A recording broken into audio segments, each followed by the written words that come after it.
Ministre. La parole est à Monsieur Julien Dive. Merci, Président. Vu l'importance du sujet soulevé par notre collègue Béatrice Descamps, Madame la ministre des Solidarités et de la Santé, j'aimerais vous relancer sur un sujet tel que celui-ci qui transcende l'ensemble des groupes politiques.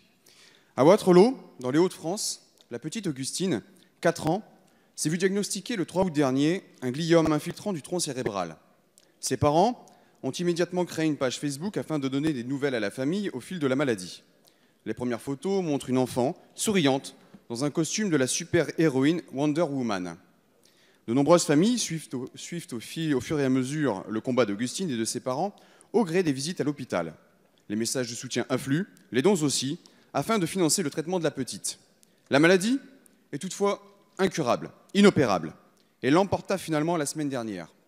Augustine, désormais Wonder Augustine, est devenue au cours des 2 derniers mois le visage de ces milliers d'enfants qui doivent faire face, dès leur plus jeune âge, à l'une des pires épreuves qu'un individu peut traverser dans la vie. En France, ils sont 2500 enfants et adolescents chaque année à déclarer un cancer. Madame la ministre, à l'heure de faire le bilan du plan cancer 2014-2019, je vous demande de passer des paroles aux actes et de placer les cancers pédiatriques comme priorité du prochain plan que vous allez élaborer. À l'heure de construire le prochain budget de la sécurité sociale, passerez-vous aux actes en écoutant les associations et les parents qui demandent la création d'un fonds spécifique pour soutenir la recherche sur les cancers pédiatriques?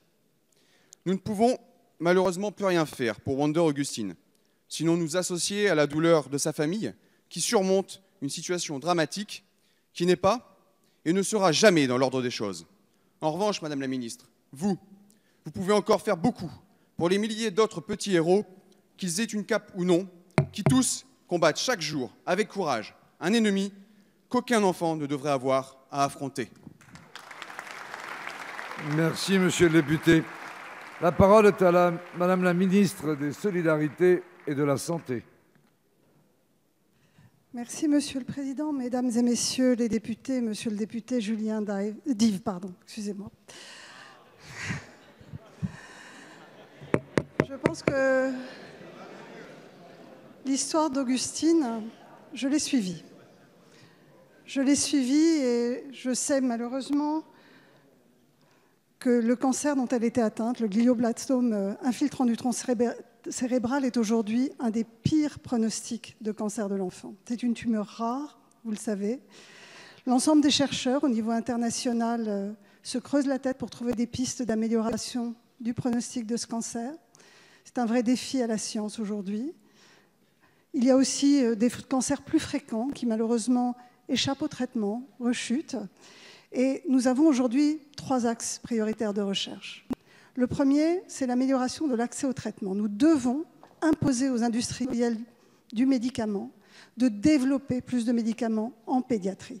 C'était l'objet du règlement pédiatrique adopté grâce à l'action de la France dans les années 2010-2011. Ce règlement pédiatrique doit être revu. La France est de nouveau à l'initiative pour faire bouger les lignes, car trop d'industriels aujourd'hui échappent à ce règlement qui cherche à les inciter à développer des médicaments pédiatriques. Ils échappent à cette contrainte car ce marché est peu intéressant. Dans le plan cancer, nous avions fait donc de la recherche sur les médicaments en pédiatrie une priorité avec évidemment des incitations à la clé. Le deuxième axe de recherche vient de la recherche fondamentale. La recherche fondamentale a été indispensable au grand progrès de la médecine.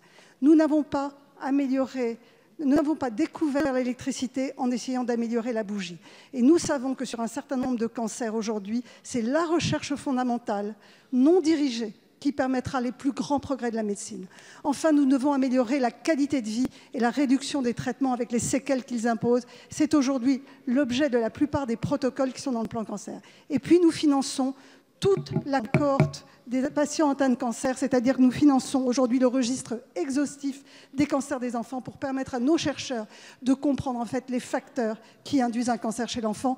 Tout cela, je rendrai des comptes, Monsieur le député, car c'est ma priorité et vous le savez.